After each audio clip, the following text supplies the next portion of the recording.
tout à la base de cette idée d'avoir un bouclier contre la leishmaniose, ce que ça veut dire la leishmaniose, c'était quand Nawel est venu dans le laboratoire à Paris en 2012, et, pour un stage de 3 mois. Et comme tous les stagiaires, j'ai demandé juste une petite intervention lors de la réunion de laboratoire pour apprendre un peu plus qu'est-ce qui se passe. Et c'était une vraie claque, parce qu'elle nous a fait un topo extraordinaire sur la situation de la leishmaniose en Algérie. Moi, étant formé dans les laboratoires les meilleurs des États-Unis en tout ce qui concerne la parasitologie moléculaire, que ensuite j'ai appliqué très bien probablement à Paris, c'était une vraie claque parce que je me suis dit, après l'intervention, j'ai dit, mais zut alors, mais qu'est-ce qu'on fait dans ce laboratoire? Le mien, c'est mon laboratoire. Qu'est-ce que nous faisons? Évidemment, c'est très enrichissant intellectuellement de découvrir et d'apprendre la biologie du parasite, mais quelle est la pertinence de ça, ce qu'on fait pour vraiment la maladie? Et c'est vraiment lors de cette réunion de laboratoire que j'ai eu cette inspiration de ce nom LifeShield, de bouclier contre la leishmaniose. J'ai dit on devrait créer un consortium. Donc ça, c'était en 2012. Ensuite, en 2013-14, j'ai été contacté par la direction internationale. Ils ont su que j'ai beaucoup de plaisir à travailler avec le réseau, en formation, les stagiaires.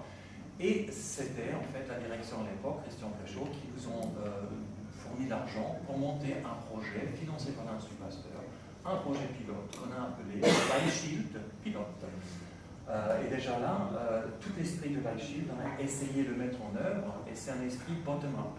Ça veut dire que ce n'est pas Paris qui vous dirige, ce n'est pas Paris qui va prendre des échantillons et faire quoi que ce soit avec. C'est au contraire, pour une fois, probablement pas pour une fois, mais pour moi certainement, j'aimerais bien que Paris se mette au service du réseau.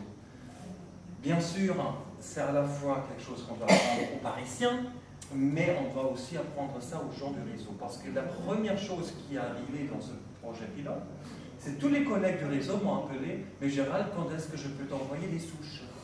Et j'ai dit, mais non, les souches, c'est vos souches.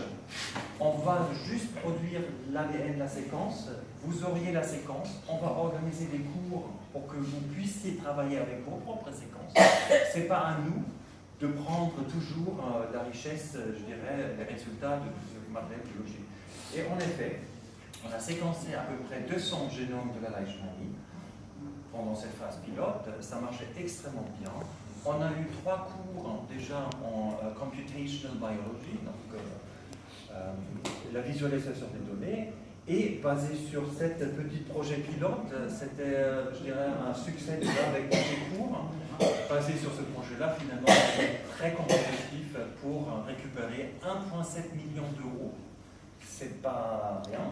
1,7 million d'euros pour 4 ans de faire 400 mois d'échange. Dans 400 mois, vous pouvez facilement calculer, c'est au-delà de je ne sais pas combien d'années de l'échange au cours de 4 ans on va faire. Et voilà. Donc, de nouveau, je suis ravi de ce coordinateur. Les fruits, c'est vous. Voilà. Et évidemment, les publications que vous allez publier, parce que, de nouveau, c'est à vous d'avoir la visibilité sur ça. Et voilà, je vous remercie et j'espère de vous revoir ici là. Et évidemment, pour les prochains cours qui vont se passer au Maroc ou même à Paris. Et donc, merci beaucoup. Nous en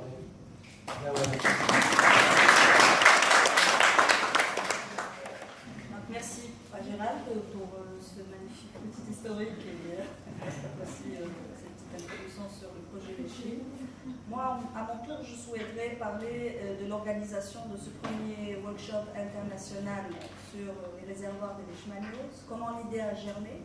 Tout simplement, l'idée a germé, je vous dirais, à partir de notre réunion de novembre en Iran, en 2016.